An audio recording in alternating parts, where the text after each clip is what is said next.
All right, guys, we are going to be doing a little informational video today.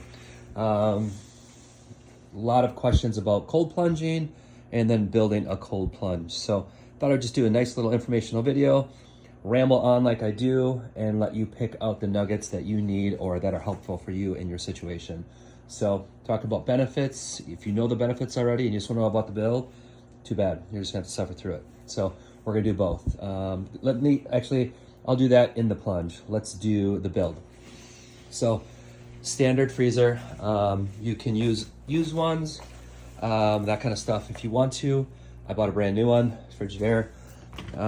This one has a light on it.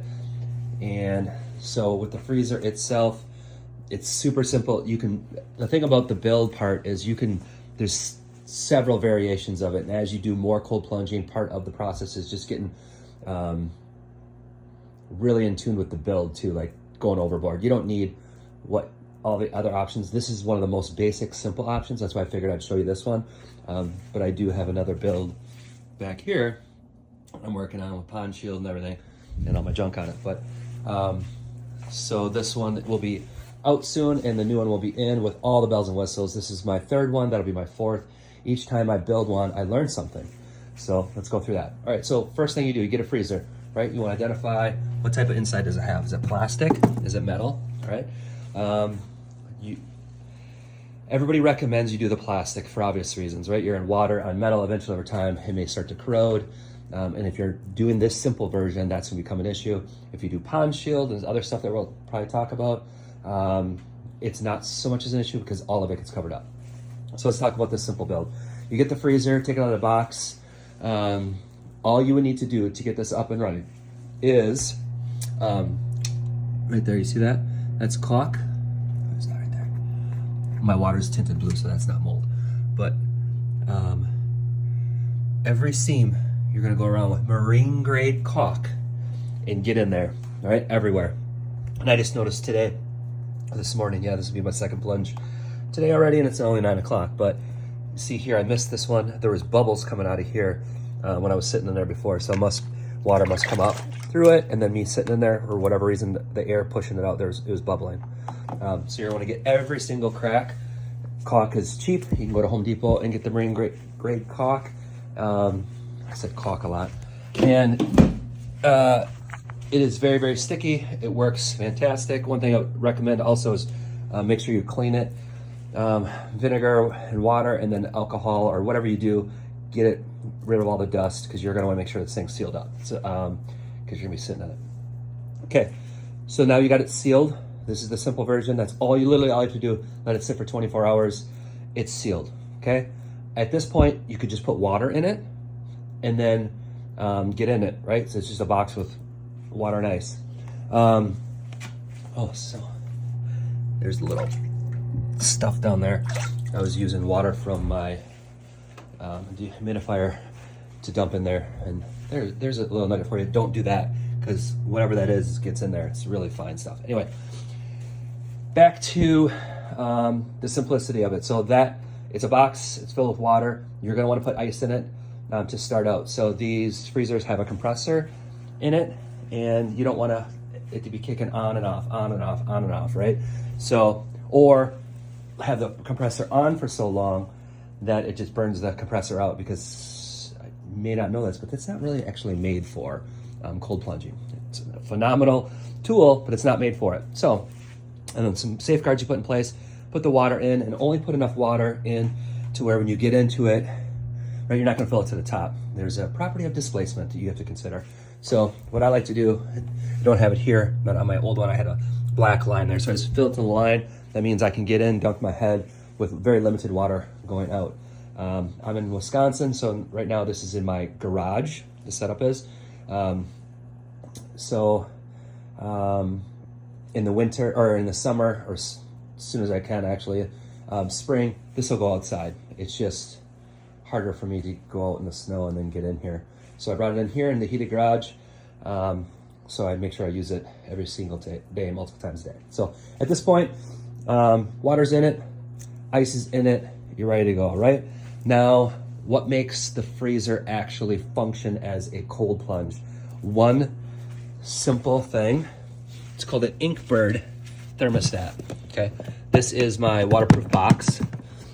Water will overflow, or if it's outside, you need one of these anyway, because you have electrical components. That's where safety comes in. I'll show you some cool features. But you got Inkbird here. I bought the Wi-Fi one, so you can connect it and look at the temperature and adjust it from your phone, or it'll give you an alert if it shuts off or any of that kind of stuff, which is super nice. Don't have to have the Wi-Fi version, but I think it's only like $10 more. So Inkbird, this thing, you set the thermostat. Right now you can see it is set at 45 and it's currently 47 degrees. It's because this morning or a few hours ago it was 45 degrees, and in the morning, 5:30 in the morning, me and my buddy do a cold plunge, so our body heats up. So that's why it's a little bit warmer. So that's why the light's on. It's cooling it down, right? The compressor's running. So yeah, it's close, 46.8 versus 47. But anyway, you have that Inkbird. That is gonna tell, so I got the freezer plugged in to the Inkbird thermostat, and the thermostat plugged into this box right here. What happens and how it works is once it hits the temperature that you want it to go to, or it falls below the temperature you want it to maintain, it kicks on, okay? And then it'll bring it back up to temperature. But here's the thing, in the settings of it, I think it's 2 degrees or 3 degrees. I changed mine to 2, or actually I must have changed it to 1 because it's running right now. So again, you don't want the compressor going on and off, on and off, on and off. So it gives you a tolerance. So if you set it at 45, it won't kick on until it actually gets above 46, because I have a 1 degree tolerance, or maybe 46 and a half, something like that. But you can adjust that in the app on what you want, or on the actual unit itself. So just know that it's not always gonna be exact. You don't want it to sit and run constantly. Like within a few degrees, it's fine. And by the way, this is freaking cold. A lot of people do go colder, and there has been no scientific fact that going that cold actually is better for you, especially when you're first starting out, man. I would suggest 49, or psychologically 49 sounds better than 50, but even 50 degrees, start there and work your way down. So the Inkbird is the magic, right? What I'm gonna do is, with this video, I'm just gonna put links for all these from Amazon as well, because you can get all this stuff on Amazon. There's different brands and stuff like that. This is what most people use, but you can get variations from it depending on budget or what's available, I guess. All right, so you got a waterproof box, a little bit outlet or strip there, and then the Inkbird. That's the magic, right? And with that, you make this a cold plunge, period. But then, now that that's functioning and set up wherever, inside, outside, it's keeping the water cold, so you don't have to mess around with ice, which is wonderful, because you'll find yourself actually using this multiple times a day as you really get into it. You know, if you work from home or whatever, I come home at lunch sometimes, just jump in, gives me that extra boost I need to get through the day. When I get home, usually right after dinner, I'll jump in again, get a little extra boost, and I sleep great. Some people swear by this for sleeping as well. They will jump in here at night, an hour, I think they say, before bed, and then helps them sleep. So I know it seems counterintuitive, but hey, check it out on TikTok. So now you have it functioning as a cold plunge, but then the other thing is you're gonna get in this every single day. I don't shower before I get in. You probably should, depending on your schedule, if you're doing this before work or what, because you don't want to do the cold plunge and then go jump in a shower. We'll talk about benefits when I'm in there. So anyway, to keep it clean, what you're gonna be looking at is some filters. A lot of people just use one of these, right? So I have 2, these are big aquarium filters. I have one set up for, that has a filter on it, and then one has, I don't know if it's charcoal or whatever, so it takes out the bigger stuff, and the other one cleans it up, so it keeps it crystal clear normally. And they just came out with some ice cold plunge treatment for your water, because you're gonna be getting in it a lot, right? And you don't want to have to be emptying it all the time, so the filters help with that, keep it clean, and the chemicals. And then I also put Down here is hydrogen peroxide. A little splash of that in there just for sanitary reasons, okay? And then the next thing up is this is a ozone. So a couple things with the ozone here. I run it periodically. It does clean the water. I can't remember all the properties. I did a lot of research on this stuff when I was building it, but then my brain gets filled with other cool things. So ozone is good for you. There you go. Keeps the water clean as well.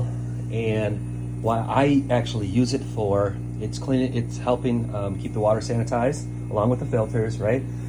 But actually, I'll explain the thermal barrier for you here in a second. So we'll talk about that. I have a nice little cup.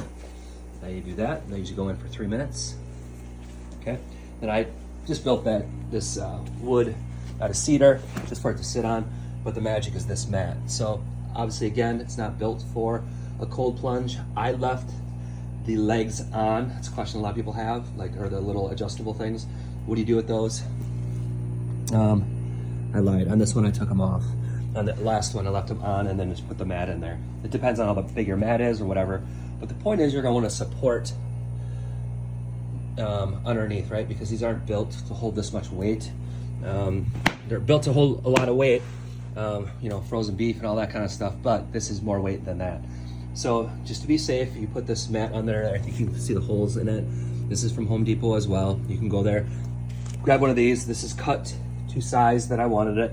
I trimmed it up to fit underneath. So if you don't take the wheels or legs off, you want to make sure that it's thick enough that it touches the bottom, right? So it's actually sitting on it, not just underneath it. So otherwise, take the legs off and just set it right on it. Gives you that support all the way across.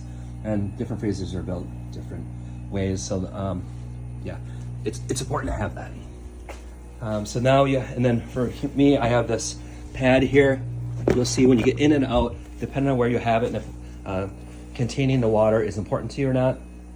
You'll want to have something here when I get out. That mat absorbs a lot of it.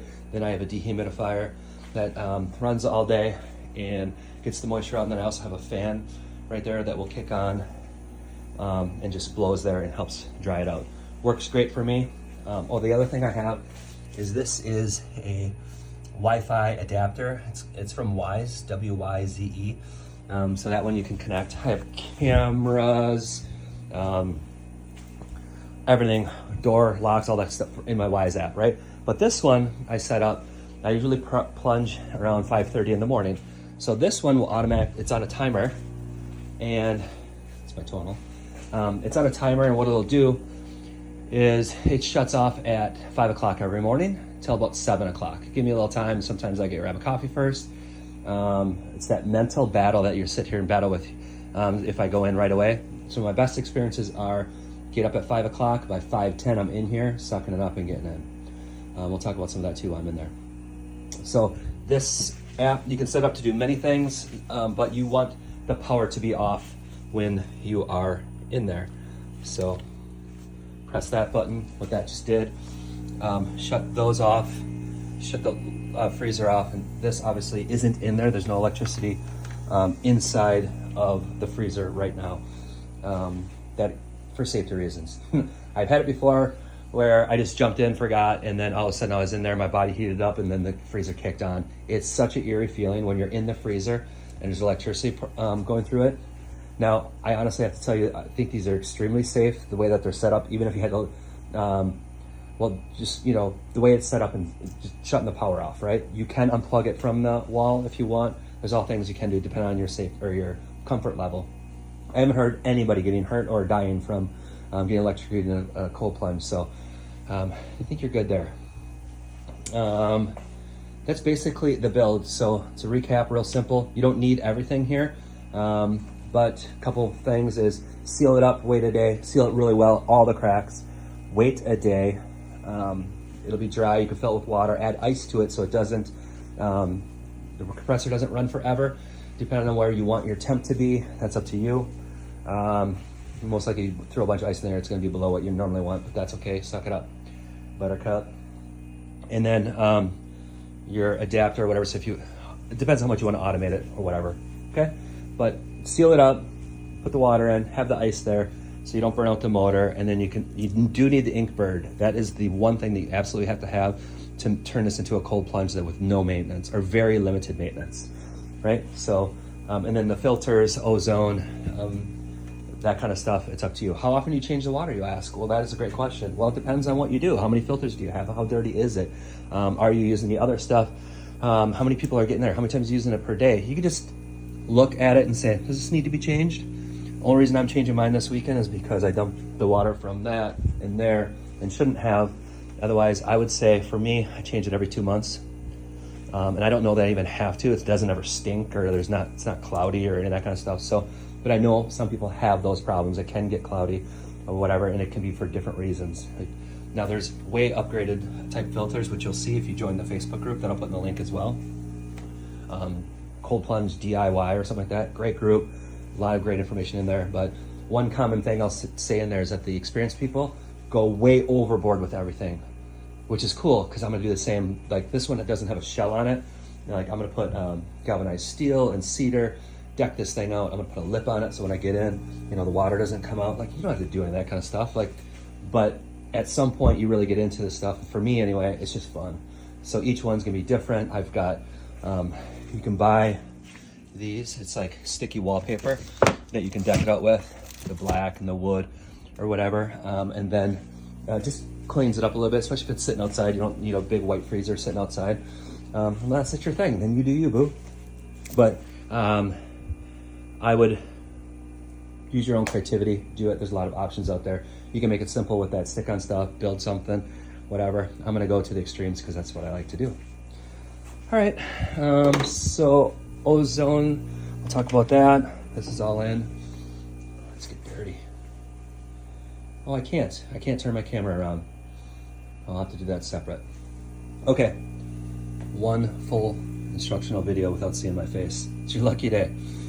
Ozone, sitting in there. So I sit on this end, and then I put my feet up over there. And so again, I said this cleans the water. It smells wonderful too. I don't know if you like the smell of ozone, you have to let me know, but I just love that.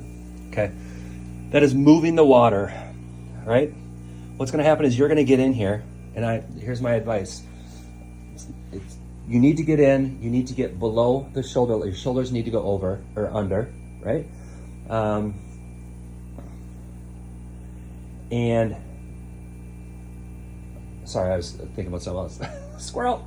Your shoulders need to be under, vagus nerve. It will. So I go in, dunk my head under. I can't remember what the reflex is called or whatever, but it helps. All this helps you acclimate quickly. One of the challenges some people have when they're new is they get in and like, holy crap, it's freaking cold. Yeah, it is, right?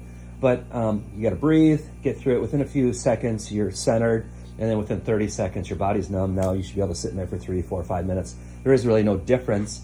It's still cold, but it's not like painful cold, right? If it is, then you know you're too cold. The water temperature is too cold, and you can play with that. And that's the other benefit of having it this way. Like when you're using ice and all that kind of stuff, you can't control your temp and all that stuff, and it's different every single time. Here, you can really fine tune where it's just uncomfortable enough where you're like, this is good. 46 is my magic number, whatever. So when you get in there, your body, like even your armpits, I sit in there. I will do a video separately, but I sit in there and I keep my arms spread out a little bit, and I sit in the ozone little area because it moves the water. The water itself, or your body will create a barrier around the skin to help keep you warm. And you 100% can tell it does that because if you move while you're in there, you get the cold shock again. So to prevent that, now you don't need to do this. This is just for me because I'm an idiot. But I like to remove that thermal barrier to make sure, because I'm only in there for 3 minutes. I want it to suck as much as possible, but not kill me. So side note, that's what I tell myself every time I got to get in. Every morning I tell myself, it's not going to kill you. Suck it up and do it. I think Joe Rogan calls it, you got to battle your inner bitch to overcome it, right? And I love that every day. I'm like, you're not going to die. At the end of the day, that's like how our mind works, to protect ourselves, from killing ourselves. So if you tell yourself enough, like, not going to die, you just go in and do it. For me, for 10 seconds, I'm like, all right, I'm now better. It sucked every day. I've been doing this for over a year now. it still sucks. It's a mental battle every single day. And that's why I say from 5 to 7, because some days I just come out here and jump in. Some days it literally takes me 2 hours to I'm letting the inner bitch win for a little while, but then I just lateral drop it on its head, and get in, and that's what I do. So that's why I let that run and do that. Okay. Other benefits, if you don't know already, it's for me, a lot of it is the mental toughness that I'm trying to build, and I think it's a good example for my kids too. I have 3 kids, so I do this, and they see me do it all the time, and they put their hand in it and they say how cold it is. Like, you can do anything hard for a few minutes or a short period of time, right? You can do anything hard just for a little bit, and that little bit becomes a little bit more, right? It's a good reminder of that. And every day, I'm not gonna let this freaking cold freezer win. I'll get in, because I know in a few seconds I'll be fine. So it's that mental toughness that I absolutely love. And yep, when you get out, I'm surprised there's not holes in these walls, because I feel like I can run through a wall when I get out. It is just such a boost of energy and accomplishment. I dry off and go about my day. So I was talking about showers. Like, once you're cold and get out, you want your body to heat you up, not an external source. This is heated, but it's 70 degrees. You're not. So that is a sauna there, and I have a hot tub in back. I would never go in the cold plunge into hot. If anything, you only go hot into cold, but then you gotta be careful on how long you're in the hot, so you're not overheated and then jumping in here. That's bad. Don't do that. So you can play around with extreme measures, going hot and then into the cold. It feels good at first. It does help with that initial shock, and there's different health benefits for that. That's another subject. So don't let an external source warm you up. That's where burning fat and your brown fat comes in. So it's gonna be beneficial for you in the long term to just let your body warm up. So plan ahead. So if you were like, well, I gotta take a shower for work, do that first. Take a shower, get ready and everything, and then get in here after, and then get dressed and let your body warm up. That's the best way to do it. Okay. Many other, so the dopamine rush is wonderful. The energy, the mental toughness. There's gonna be a lot more scientific reasons to do it. Those are the big reasons for me. It's gonna be different for everybody. I learned a lot of this stuff on TikTok and other people's journey and what they learned and why they do it. And it's like, how long do you go in? Well, you need to be in there 11 minutes a week, they say, right? That's not all at once. It should be divided up over a couple times. So, 3 minutes 4 times, 4 minutes, whatever, or however you want to package it up. Supposedly it doesn't matter. I didn't do the research. Also, don't care, because I know how much of it's this has been a life changer for me and others that I know. It's just part of my life now. This is what I do, because it just helps me be a better version of me. I cannot speak highly enough about it. Obviously, very passionate about it and love this. It's just cool to me. Anyway, you have those benefits. Go check out TikTok, and you could cold plunge benefits. Check that out. If you don't have TikTok, go in that Facebook group that I'm also going to include you in. Check out people's comments there or ask questions. It's a great group. People talk about the lid and safety features and stuff. The lid's never an issue. Now, when I do dress this up and make it look pretty, there's a little extra weight, and then this can be an issue. And I've used bungee cords in the past. I've manipulated the hinges so that they stay up. Some people take the hinges off and then put handles on them so they can pick them up all the way off and they feel more comfortable getting in. To each your own, to each their own, that kind of stuff, whatever you want to do.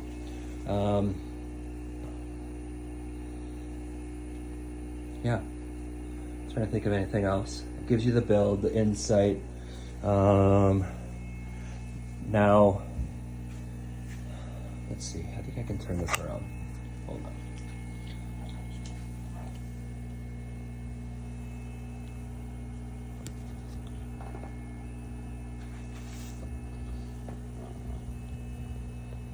Bear with me here. I'm gonna go plunging. All right, I think it's good now. Hold on. It's not gonna kill you.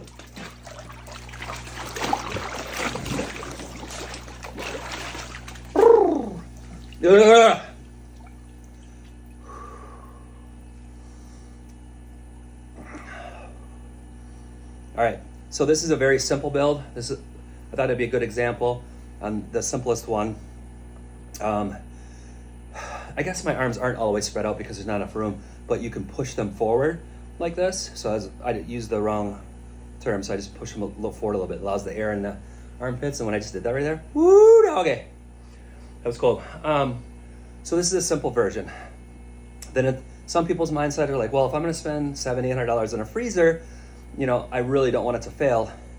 And with this simple version, I've had this one for 6 months, and I've had this one before, and I sold that one. That guy's still using it. It's been over a year, and it's been fine. It's electronic, by the everyone's there's faulty ones out there, but it should be fine. Depending on how long you're gonna have it. But these cold plunges are very expensive, depending on what you want to do. So for me, for this last 2 years, a lot of people would ask, well, how much does this cost? All in, I think I got this one for $5.99. Was the freezer was on sale, $600, a couple $100 in filters. So 6, 8,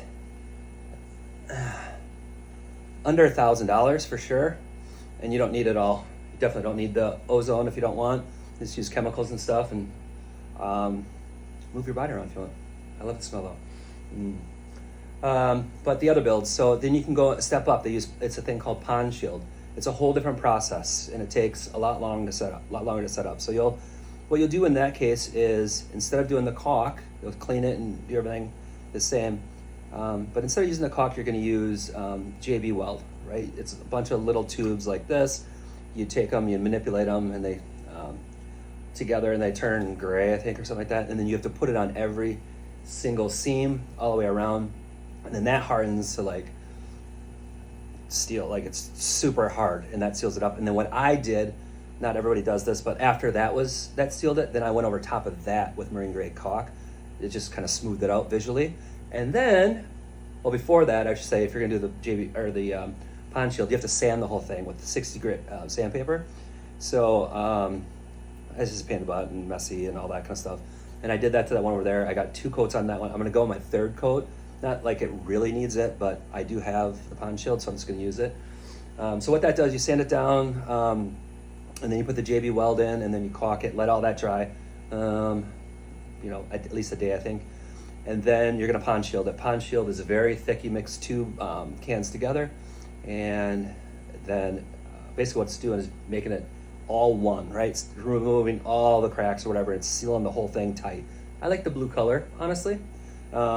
So it kind of looks cool when you get in, and that's why this stuff I got is blue, because I like the blueness in there. Anyway, my next one will be with the Pond Shield on it. So doing that, it adds another $400 and a couple weeks on the build, because you have to let the Pond Shield cure for a certain amount of time. And then, like for me, I put 2 coats on that one, and it sat there for like 2 months. So now I have to sand it again, 60 grit, so I can get it to take the next Pond Shield. Otherwise, if you do it back to back, you can do it with an hour in between, as long as it's sticky. So you can Pond Shield it. That just adds, like I said, money, time, but then you're protecting your investment. It looks cool, all the things. So it depends on what you do there. Then an upgrade from that, they have fiberglass. You can take it somewhere and have them fiberglass the whole thing. It's a little bit more expensive as well, but again, that thing should last forever. Even if your motor goes out, you can have it replaced. And because actually locally here, I'm in Appleton, Wisconsin. I did find a place that will do it. He said he would do, because I told him I would do a bunch of them, because I've been building them for fun. He said he'd do them for a couple $100. That's cheaper than Pond Shield, but I didn't tell him that. So the difference there, it's like the liner for your truck, really good ones. It has to be a certain type of one. I can't remember the name for it, but this place in town here, they do it for fire trucks for Pierce. It's the same stuff, but it's black. You can't get it in different color, so that'd be the only difference. So that's a simple, easy way to do that. And so those are the 3 different options, all increasing the cost and time to make it happen. Obviously, you're probably graduating, if you're doing this, you're probably graduating from a galvanized